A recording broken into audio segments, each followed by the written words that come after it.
What's up, guys? I am super excited because today we are starting our series of real estate talk. And we actually DM'd this real estate agent on Instagram, and we were lucky that she said yes to come on our podcast. So today we have the amazing Miss Nicole.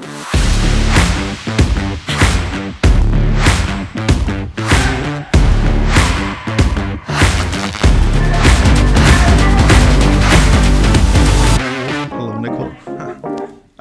We're excited because we're starting Realtor Talk.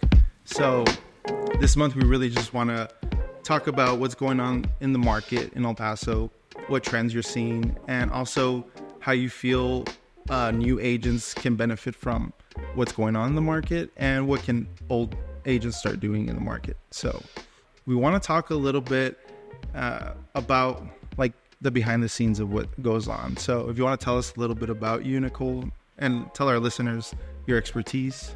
I used to do property management. I did that for about 7 years. And then I, at that time, met somebody that was one of my mentors when I first started. And he was like, hey, you should do real estate.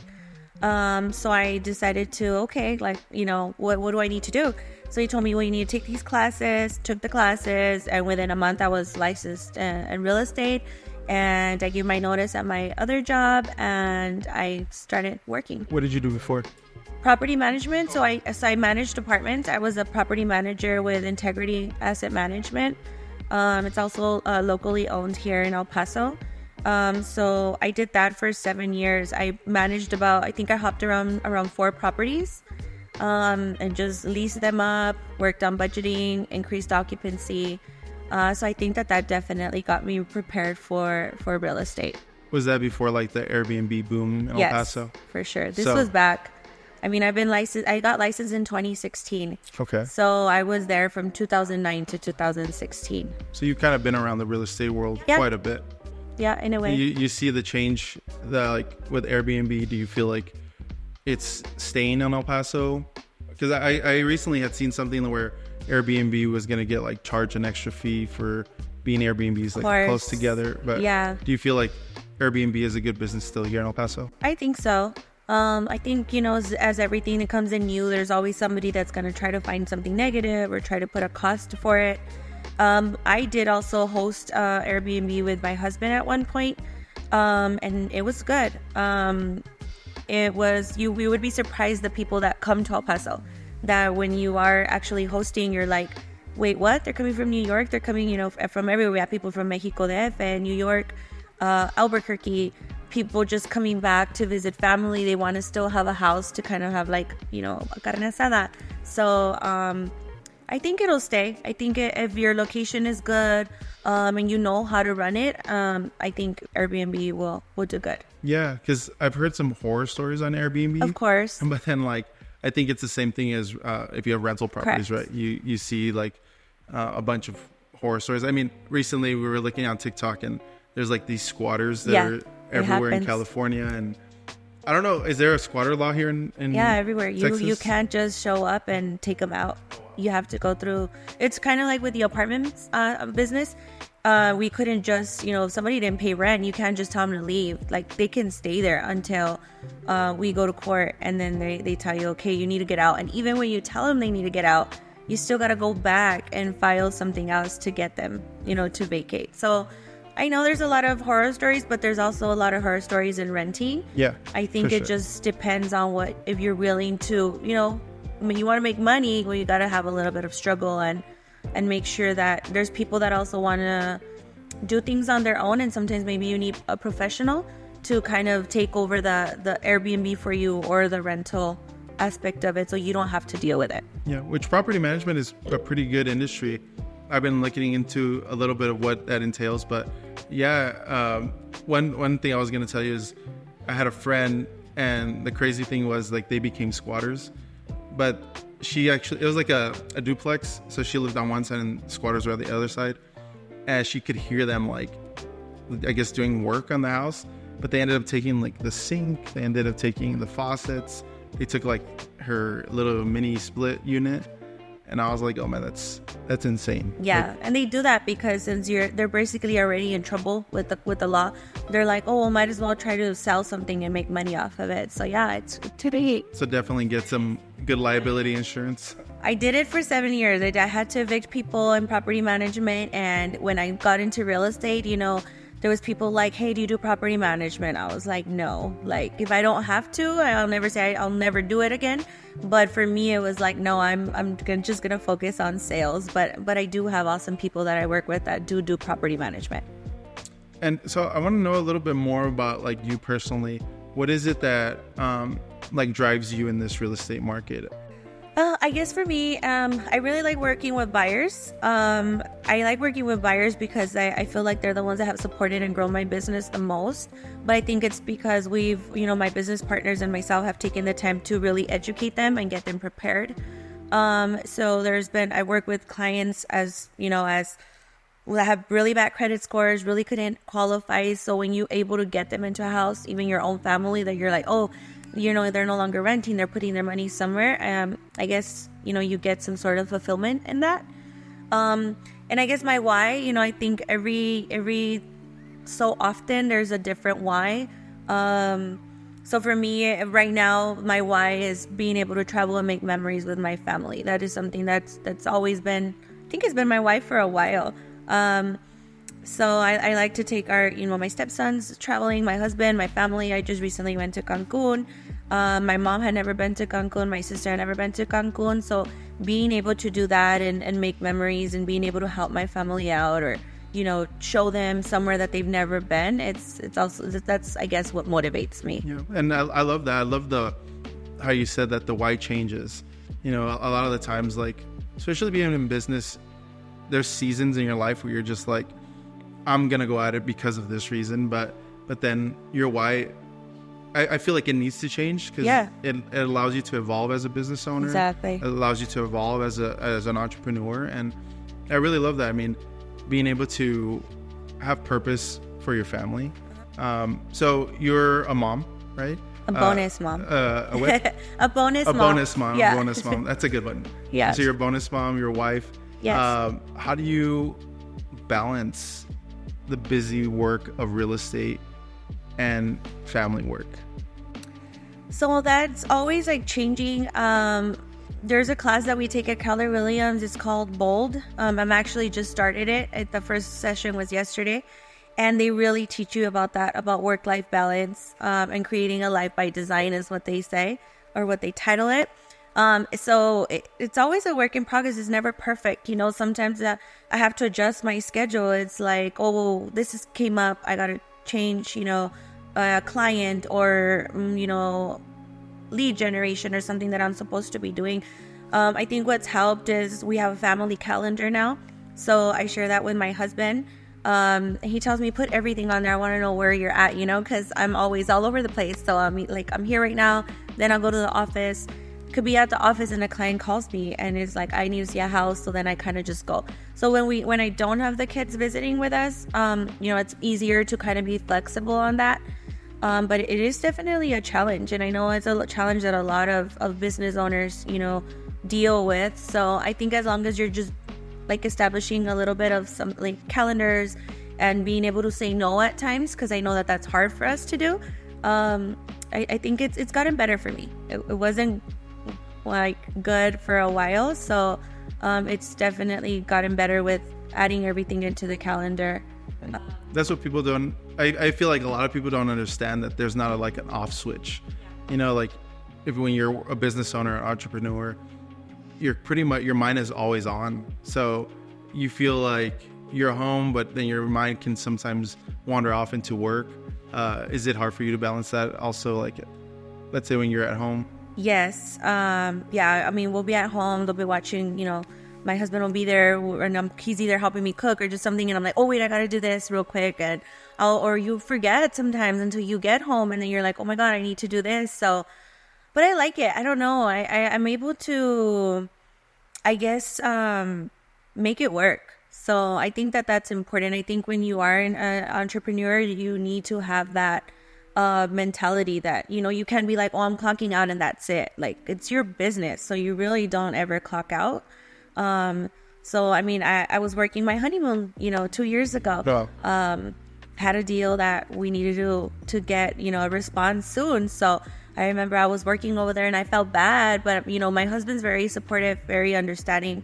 So he knows, the children too, they know, they're like, oh no, yeah, like Nicole's working. So they know, and they know that that's part of, the reason why we get to enjoy life a little bit more. Let's talk a little bit about that. Like, how important is it to have a supportive spouse, right? Yeah, big time. I've come in contact with a lot of people, and when they don't have a supportive spouse, I feel like it feels like a burden, to have a business or with what you're trying to accomplish. Yeah. But when you have that support, it feels like an extra push, right? A motivation. Of course. And I'm sure your husband plays a huge role in that. Yes. So when it comes to, let's say, relationships, how do you form business relationships? Do you have networking, or are you part of any networking groups? I am. So yeah, the support is huge also because I am the NARP El Paso president this year for the El Paso chapter. So I do have, like, separate from my business, I'm also doing the events for the organization. So I'm either working for work, or I'm working on the things that we need to do to get ready for our events. So yes, I do network a lot. I'm happy that we're actually networking more. Everybody was kind of like, just focused on working, and we kind of had lost the networking aspect in real estate. So it's good to see everybody back again. He's really supportive. I go do my thing in business, and if you want me to be there, I'll be there. If you don't want me there, I'm here. So it's good. It's awesome. It's huge for you to have a really good support system. And NAREP is the National Association for Hispanic Real Estate Professionals. Okay. Yeah. So can you tell me a little bit more about that? Like, what's your role there? I know you say you're the president, but what do you manage, like, daily on that? So we advocate for Hispanic home ownership. The chapter here in El Paso has been around for 10 years. And we don't really meet daily. We meet once a month. And then we do have several different events where we affiliate with different sponsors in the area, and they partner with us and they sponsor our events.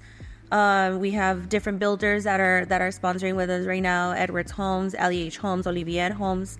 So it also has allowed us to, like, meet more of the community, like, owners and businesses. So we do like Café con NAREP. We have an event for our members where we just kind of educate and learn about whoever the sponsor is that day. And then we have a big event coming up, which is Battle of the Lenders, where we get to showcase, top lenders in town, and they get to compete to see who has the ultimate best lending products. So I'm really excited about that. So it's a little more fun. It's like the fun side of real estate, I guess, is, supporting the organization, raising, sponsorship to support what we're doing, what we're advocating for. And again, primarily right now is advocating for Hispanic home ownership with affordability issues that we're seeing across the board right now. Yeah. And NAREP is, I feel like it's a great, not just association, but it's like a great networking place because collaboration forms there constantly, right? You're able to collaborate with other real estate professionals, brokers. Before the podcast started, you were telling me a little bit that there's actually room for businesses to join also, not being real estate. Can you tell me a little bit more? Yeah, so you don't have to be in the real estate business to be a member.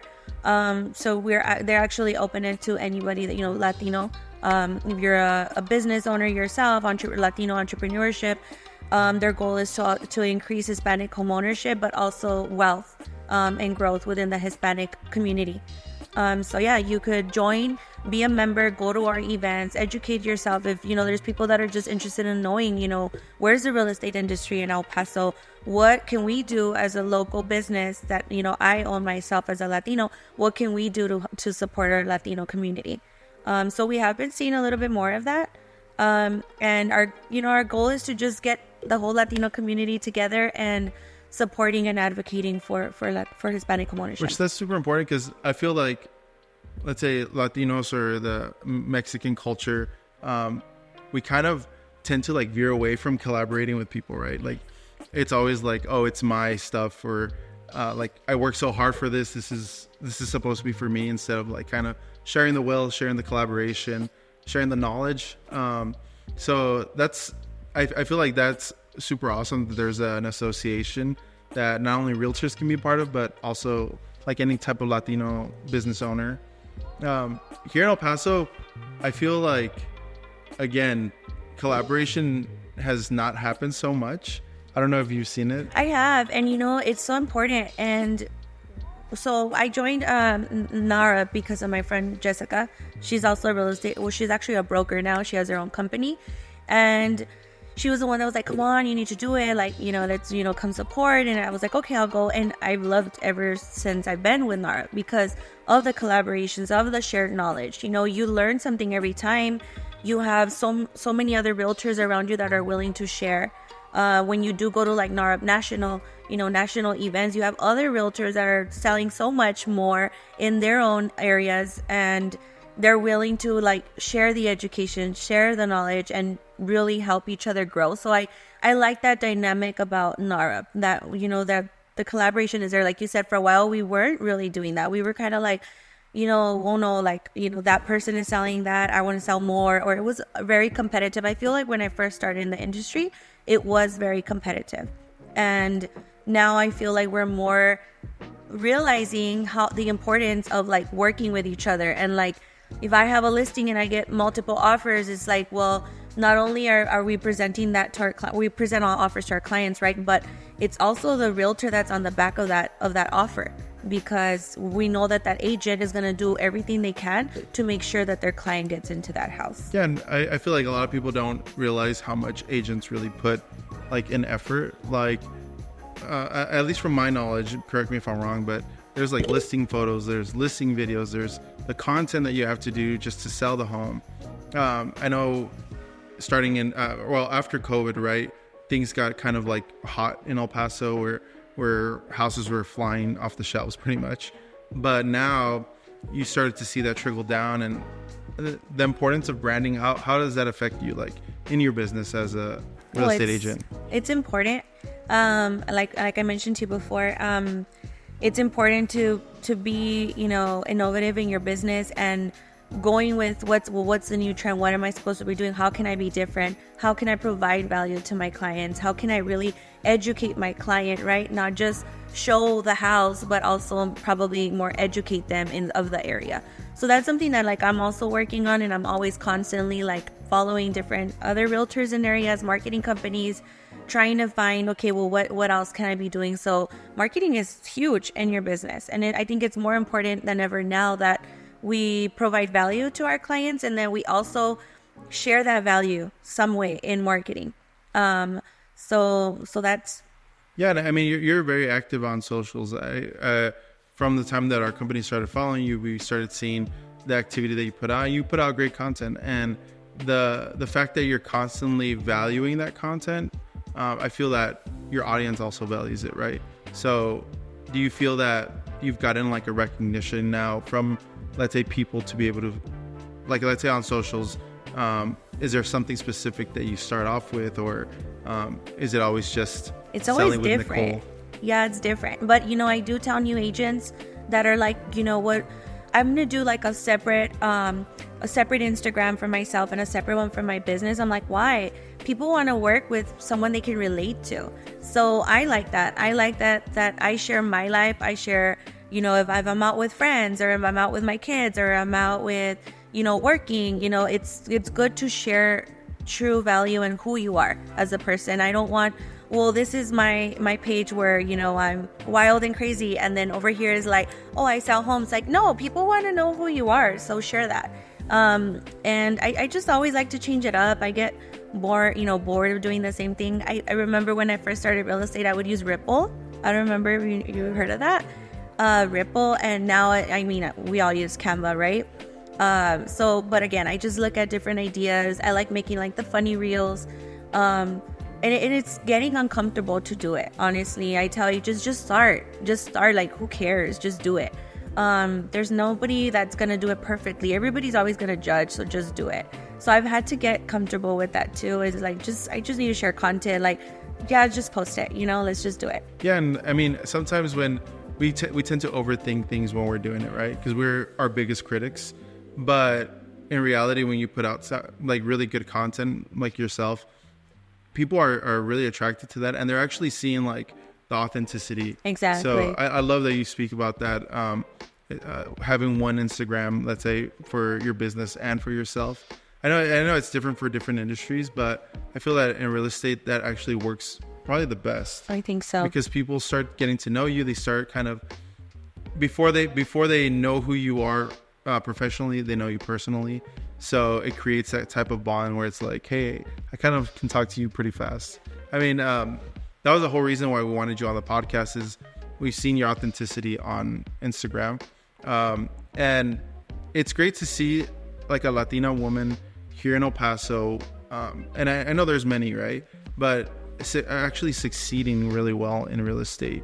Can you tell me a little bit of how that affects you in real estate? Is it a plus? Is it like, have you faced some challenges being a Latino woman in real estate? Oh, I can't think of like a challenge in particular. I know when I first started in real estate, I kind of felt like there was more male real estate agents.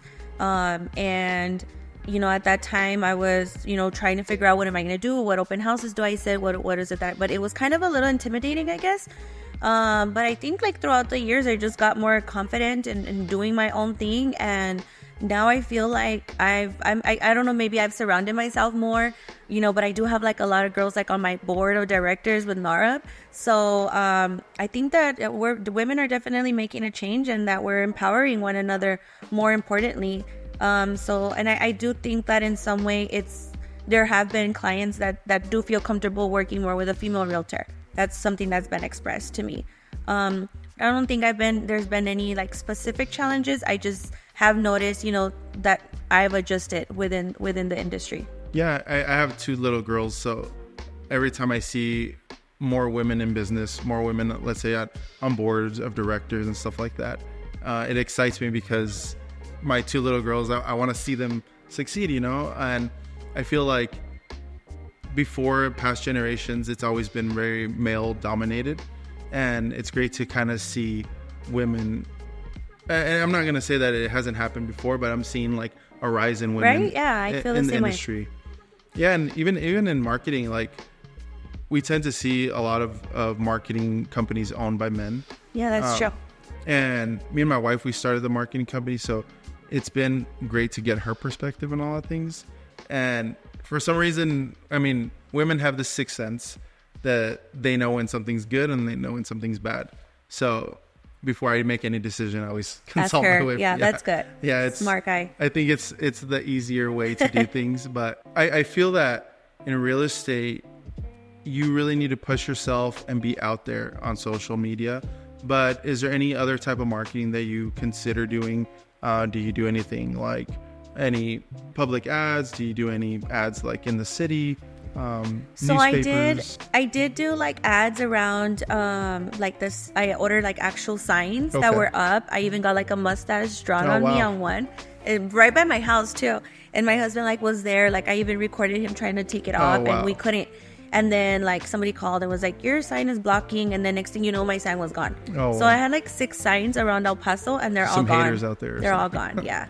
So I'm like, you know what? I'm not going to do that anymore. Like, why even do that? I guess for me, it was more like brand awareness at that time. So like I would have family that would send me like, hey, there's Nicole, there's Nikki. That's what they call me. So they would like send it to me. That was just more like, oh, look, they constantly, I guess, reminding them that, I'm an agent. But I don't do that anymore. Do you feel right now your business is more like referral based? It is referral based, and then my Instagram has always done really good for me. Yeah. But I think because that's just where I post more. Okay. On Instagram, I don't know why. I haven't really gotten into. I have Facebook, but I'm always posting on Instagram. I don't know. I just like it. That's the crazy thing. Instagram never used to be like a selling platform, but then let's say in 2018 things kind of shifted. And you started seeing a lot of content come out of Instagram. And now it's like Instagram, TikTok. Those are like your big platforms. But Facebook is still very much prevalent. So, I mean, I would encourage you to post on both. Yes, I know. I'm starting to do it. I hired a virtual assistant to help me. So yeah, it's about, this year is going back to basics, making sure I'm not missing those gaps of following up with my past clients, with my referral based system, and working on like my virtual assistant to help me on not missing out on those opportunities. Because it's important. Like, okay, I would post here, but then I'd get busy and then I'd forget. So trying to get better at those habits. And let's say, like, what's next for you? I know, do you build your own? Are you trying to build your own team, or is there? Are you trying to be a licensed broker later on? No, I don't think I would ever want to be a broker. As far as a team, I did try that, but it was just something that I just was like, you know what, I need to kind of take a step back and really like make sure my systems are good to go. And I think right now in real estate, with Keller Williams, we're seeing more of individual agents making, selling more and having higher production. So in sales. So I think that's the route that I want to go. Like, I've started with my virtual assistant, and Keller Williams has the systems for us to follow, and I kind of like skipped a step. So it's like, why am I skipping a step? If they have the steps and you have people making lots of money, within the company, like it's there, why recreate the wheel? So I'm going back to that, and it's like, okay, getting me a virtual assistant, TC, transaction coordinator, and really having systems in place to grow my business on my own, because I could be more efficient and serve more clients that way. So I think that's my goal this year, is to just get everything back in order for me to be able to get more business. Let's say, like, in real estate, do you feel that the content that you put out should be more, let's say, just showing homes, or you feel like education is something that really needs to happen, especially here in a Hispanically prominent city? I definitely education. Showing homes, it's fun. You kind of, show your listing, and it's part of your marketing package for your listing presentation. But as far as like educating, it's something that I would like to do more. I was doing home buyer seminars, which was good. I haven't done one this year yet, but I am working on doing one pretty soon. And I want to do one in Spanish, and I want to hopefully do one back in my hometown in San Eli. That's in the works right now. So I think that's important, is offering education, because we still need to make sure that people aren't afraid of just the headlines that they're reading or they're seeing. Because as you know, there's a lot of stuff that goes, is shared so quickly now through social media.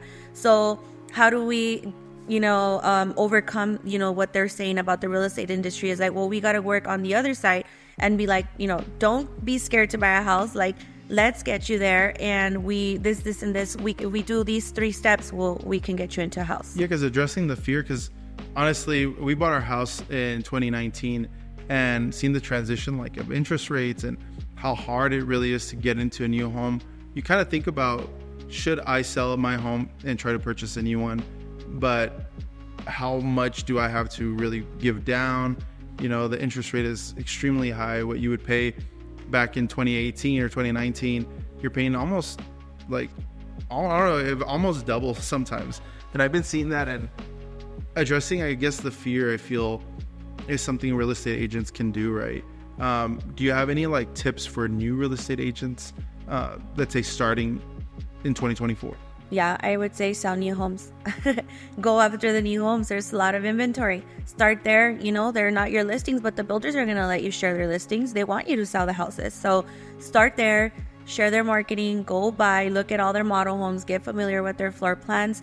That's the easiest way, I think, because that's how I started too. Even back in the day, I started with new homes. I started sitting for new home builders, and I would do my own open houses there, invite everybody to my open houses, make sure I was posting on social media that I was going to be there. So that's definitely the route that I would recommend. And even to buyers right now, it's like, I tell my husband, like, we need to buy a house right now, right now that we are getting incentives, because when rates were low and the market was good, guess what? We weren't getting you a washer, a fridge, a dryer. We weren't getting you a $10,000 credit at closing costs, to buy down your interest rate. So the builders are also helping. But again, it's getting that education now, because what's happening with people, they're getting scared because it's so easy, like you said, to market fear instead of educating the client in the right way. So that's something else that I would like to add into my plan this year, is to work on some marketing videos for that. Okay.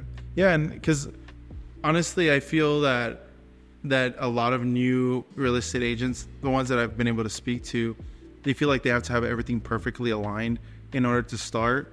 But again, how you said, just start putting content out, just start showing face, online, which is a great tool. I mean, everybody has a cell phone.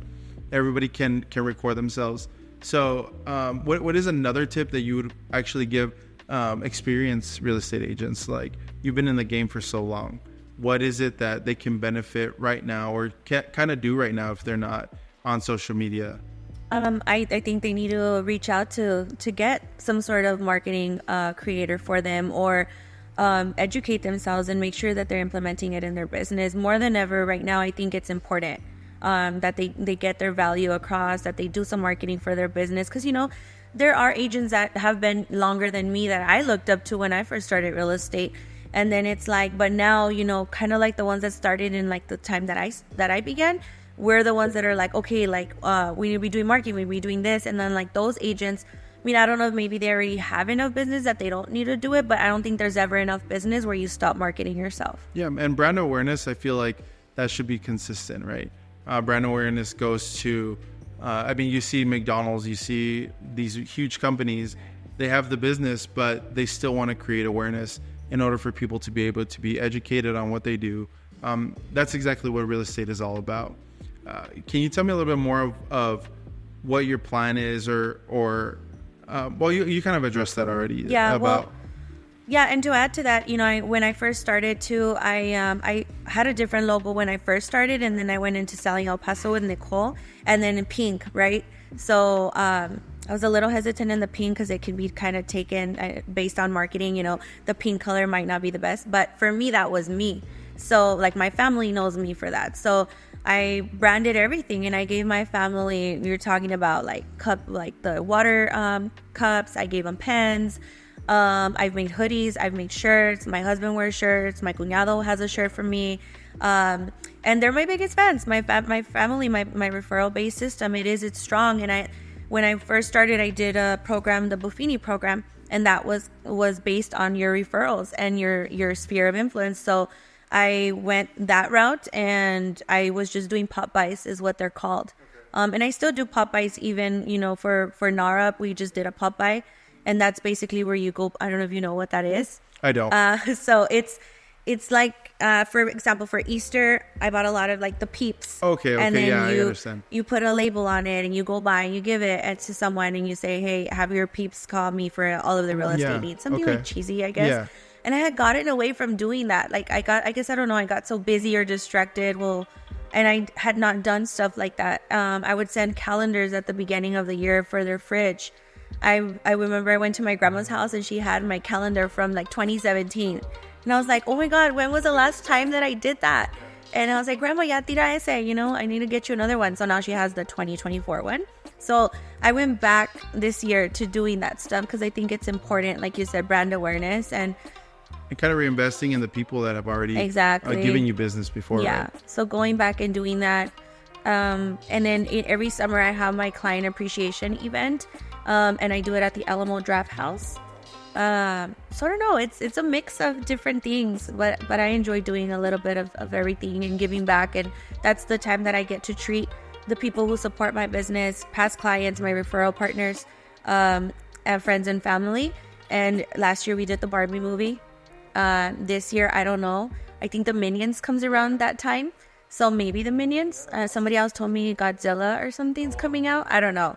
I haven't decided yet, but... So, talk about that a little bit, the client appreciation. I mean, that's something that not a lot of people, I feel, in real estate might do. But how has that impacted your business? Has it been very positive? It has, because it's a way that you stay engaged with your clients and with your referral partners. And again, it's more of like you get to see everybody there. It's not necessarily like there to do a home buyer seminar, or it's you're just there. You give back to them. They enjoy a movie on you. I always do it with my business partner. He helps me cover the costs for it. He does a lot of my loans anyway, so it works for both of us. Do raffles. And the cool thing is we can do it at the Alamo Draft House. So, that's nice because you get the whole room for yourself and your clients.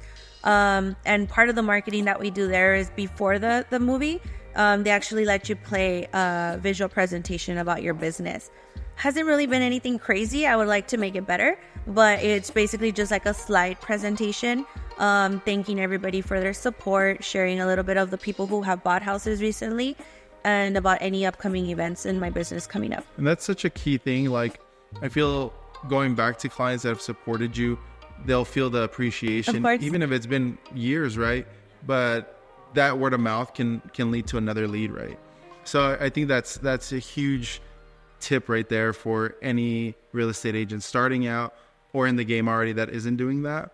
But moving off the topic a little bit, what is maybe your 3 favorite places to eat here in El Paso? Do you have your go-to place? My go-to place? I don't think I have a go-to. Well, you know what? The Grove has been my go-to place lately because it's right next to my office. And I love a good avocado toast. So I really like that from the Grove. I'll call it in, go pick it up, or just go eat there. Me and my husband are big on brunch and coffee. And even if we travel, we're always trying to find a local brunch spot. Have you been to Salt and Honey? Yeah. The one on Texas? Not the new one. Not yet. So good. Really? We need to go. Yeah, it's awesome. I feel like we go like once a week practically, but it's really good. They have a good avocado toast there too. Oh, I need to go then. Yeah, we haven't gone to the new one. Taking back to my childhood, somewhere that I really like to go is La Pila. Okay. Have you heard of that one? I've heard of it. Well, they have one in Juarez, at La Pila. I have never been to one here in El Paso. The one by Isleta High School. Okay. Yeah, my mom used to take us there all the time. And sometimes I'm just like, oh, I need to go to La Pila.